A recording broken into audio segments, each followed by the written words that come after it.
All right, welcome back. This video is going to be about the shock rebuild on a RZR 2013. First thing, take off the tire, 17 mil, take them off. Then you're going to have your two bolts, the bottom one, the upper one. It's just 15s. You could use a regular ratchet. I got this electric one right here. Now in the previous video, we did the rebuild on the actual bushings itself on the arms. So if you have that same problem and you haven't seen the last video, click on the channel and watch it. It's easy, and well, you'll see in the video how much of a difference it made to our setup here. Top bolt, same thing, 15. Then the actual bolt itself. Make sure you don't lose your nuts and washers and bolts. And there's the shock. Let's put it down for a bit. Always put the nuts back onto the bolts just so you don't get them confused with anything else. All right, something happened. You're probably wondering why I'm all oiled up like Diddy. No Diddy. We'll show you when it gets there, but for right now, these are the shocks that we took off. This is the number in case you want to double check, make sure this is the right video for you. Some tips before we start: get your rebound right here, set it all the way to soft first, and if you have a setting, make sure you count the clicks so you could go back to the setting, but mine was already all the way to the left, all the way soft. Next, clean up your threads, make sure they're good. Get some WD-40, oil them down, clean them, just because we're going to be taking off this whole spring and you want to get it dirty, and it'll just help it slide much more better. And then the tools you're going to need for this job down here: IFP puller. This is going to be needed to pull this little floating valve in here. A 15 mil to take off one of the nuts in here. Some picks. I got this little 90-degree and then a straight pick. This little cover or whatnot is going to help get your seals onto your shaft better. Your valve core puller, take out the straighter valve right here, and then your shock tool is where you're going to need to actually take off the collar here to loosen up your shock. And then of course your seal kit, your rebuild kit is from Shock Therapy. Lastly, just some wrench or whatever size you got. We're going to be able to take off this right here. That's good. Well, we weren't filming this one, but frick. So I took off this top cap. I don't know even how it happened, why it happened. Took off this top cap and this was broken. So I had to MacGyver it, basically just doing it with flatheads. And I was doing it right here and pop, I had some pressure and now I'm all oiled up, no Diddy. And I almost figured out you're gonna need a 2 mil Allen key. That's gonna be for later. First, take off the pressure over here off your straighter valve. Make sure you cover it up. Do it slowly or else it's gonna throw some of that oil. And then just release all the air before you start anything. And okay, this is why I'm all oiled up, because right here, I took off this ring here. What is it called? What's it called? Retaining clip. Retaining clip. I took it off and then it just went boom. I got all oily. So before you even touch this, take out that air. Before you take off the collar, make sure you get your measurement, just so you know you can match it up. It's at 6 inches and 2 dashes. Let's just go with that measurement. Make sure you record it, take a picture, write it down, whatever you want to do to remember. And now take off that collar.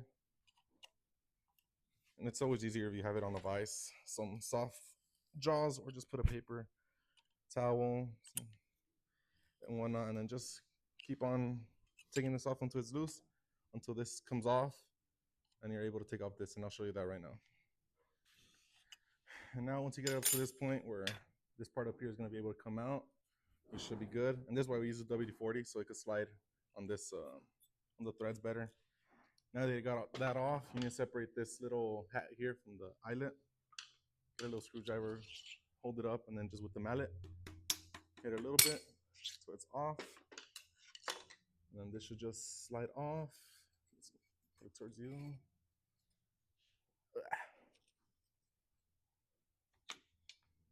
Just slide off really easy. There you go. That's the top piece. Just put it down there so you know. Take off the spring. Just keep it to the side right now. Put it over here. You got other projects going on. From here, just look at it, assess it, see if there's any damage on the shaft. This one looks pretty good. We're just doing the rebuild for the sake of knowing its history and just because we have the kit. And why not put on here? Shouldn't be too hard. Give it a spin. Oh shit. All right, cameraman, pause. Super easy, guys. No, just kidding. Had to get the cameraman to help me out. Just take it off the rest of the way as much as you can with the wrench. It's a pretty big wrench. We didn't need this big, but and then slowly take it off. Now it's too much for the wrench, but slowly take it off because there could still be some pressure build up here. You'll feel it a little bit. If not, then just be safe. Go slow, shake it up. Like you can shake it up here. Some air is still escaping there, so that way it doesn't blow up in your face like this. And just want to make sure. Okay, see, some more air came out. Keep on taking it off. This one feels good and soft. It's not, I don't feel any pressure in here. Just keep on taking it off.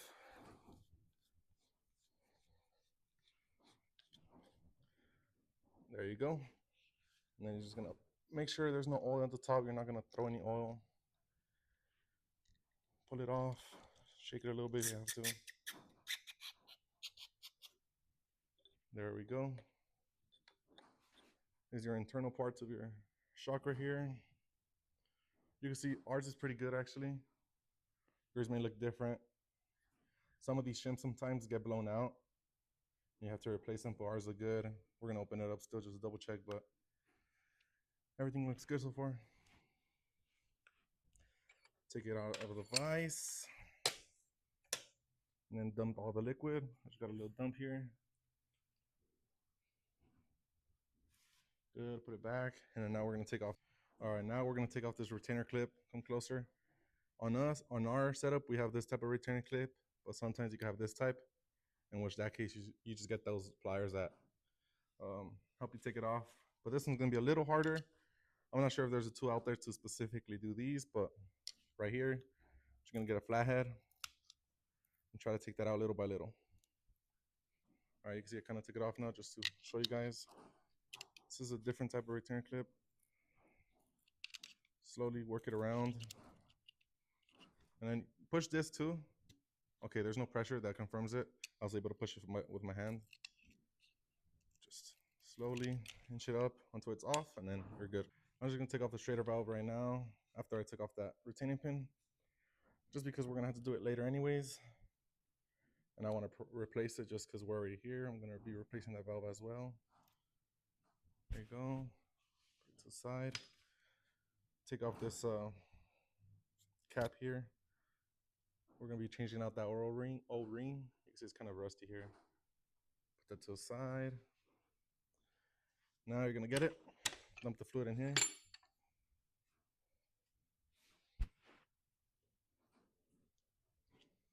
There shouldn't be too much in the top of it until you take off that ITP or IFP, sorry. Now we're gonna be taking off the IFP. This is where you need that special tool. It's just like this. It's just a nut with the shaft, and then just to be able to hold it out, thread it on all the way you don't want to strip, and then pull it out. The last one blew up on me. We'll insert the clip here earlier. Not sure where. Oh damn! How much pressure did it have that it blew up on me, man? There you go. There's your IFP. You want to make sure this wear ring right here doesn't have a lot of wear, some aluminum embedded into it. This one looks good. Put that all to the side now. Then dump all the fluid out again.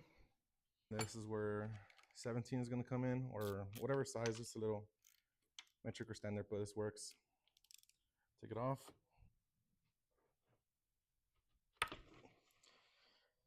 Let's go, and then this is going to be torqued to 29 foot-pounds, right? 29 foot-pounds, yeah. I'm going to get a picker here. You want to get the order right.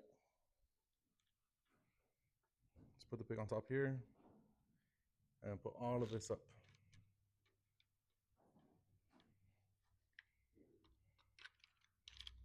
one too. There we go. And then I'll put that onto a zip tie just so it doesn't get lost.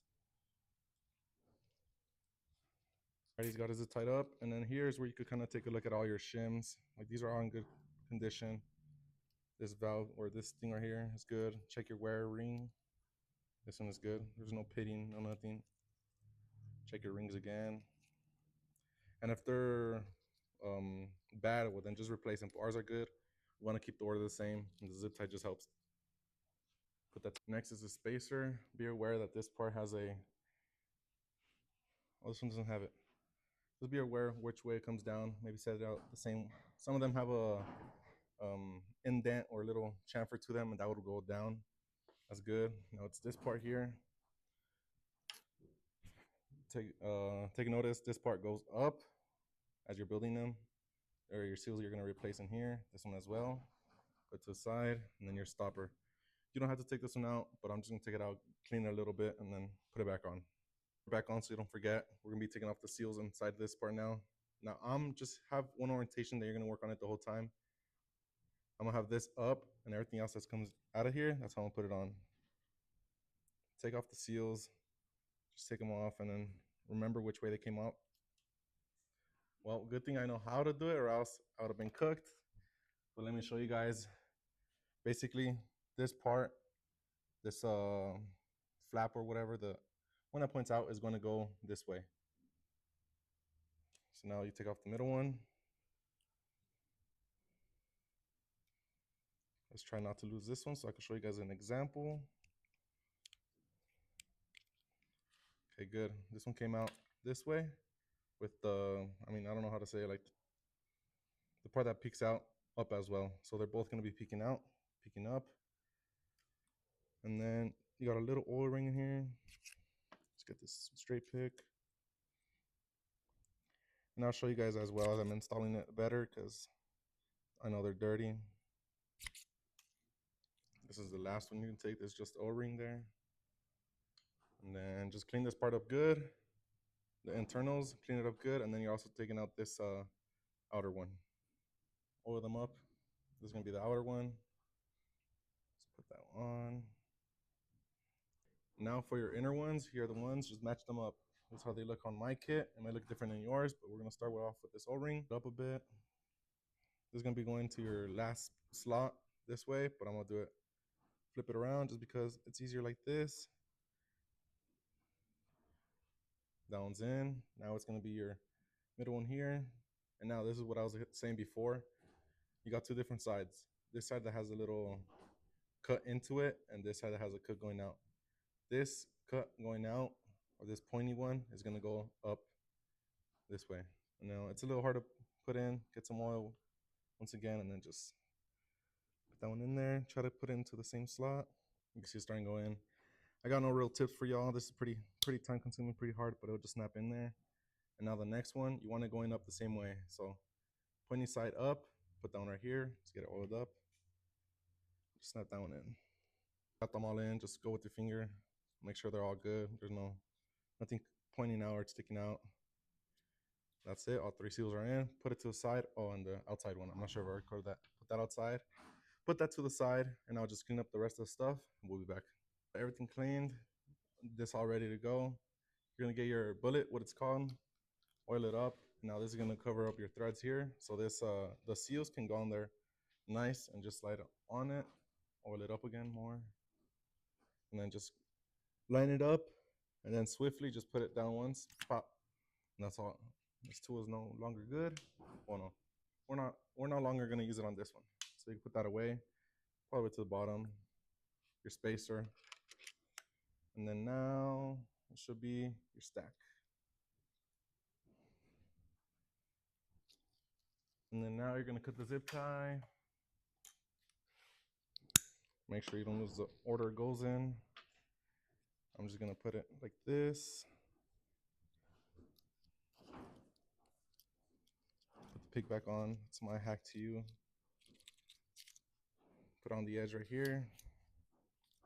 And just start aligning them as they go. It's gonna be a little annoying just trying to put them back on. They don't want to be centered up, but take one shim by one shim. Start putting them down. This is also where you could double check your shims, make sure they're all in good condition.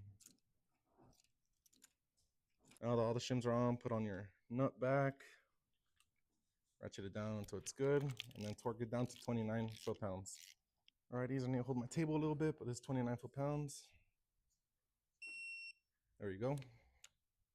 All right, we're done with this shaft, so now you can put it again to the side and bring in the whole reservoir body. Oh, and you could also change these right here. We are gonna be changing them.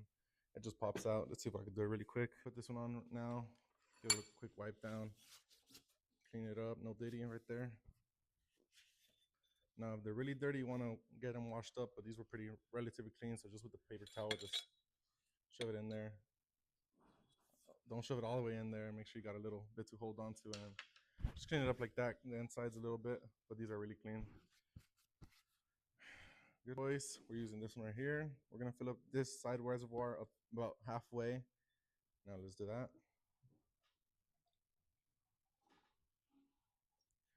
Next one, you're gonna fill up this one about halfway as well. This is just to equalize it and then take off the air bubbles that are in this spot right here.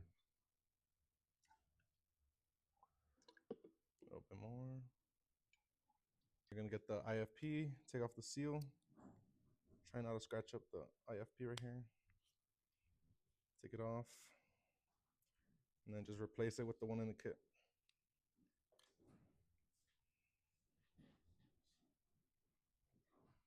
And then now, once you put on your little seal there, just take off your 2mm Allen key. You're gonna take off the bleed screw. It's gonna have an O-ring in there. Make sure it comes with it. I'll show you right here. Make sure it comes with the O-ring because you don't want to lose that. Just put that to the side. And then now screw on your tool, or do it by hand, whichever, but we got the tool, so might as well. Screw it on, place it in. Place it in about halfway right now. Let's go. Actually, I'm wrong. This tool doesn't let the air escape that is passing through the valve, so take off the tool and do it by hand. And then you want to get it down halfway-ish or about until the oil reaches the top of this seal here. So just push it down, squirt in a little bit. Get the end of your pick and then just push it down. Help you push it slowly or else it's going to shoot in your face. Or else it's going to do that. Sorry, guys. I'll hold you guys up. Now, when you put that IFP in, make sure there's liquid on top of it, on the surface, so that when you put this bleeder cap back on, no air gets back in. Put that bleeder cap on. Now get your tool again, your IFP tool. And now we're gonna go up and down stroking it, no diddy, to equalize it. Make sure all the air bubbles in this part here and both chambers are out. Go up and down. You can see the air bubbles coming out, you can hear it too.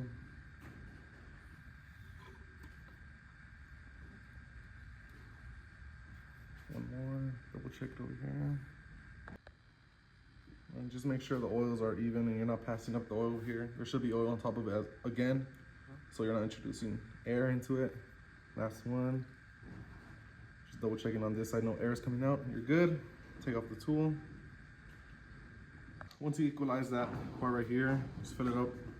Fill up this bigger chamber with oil until it gets about a little below the threads right now.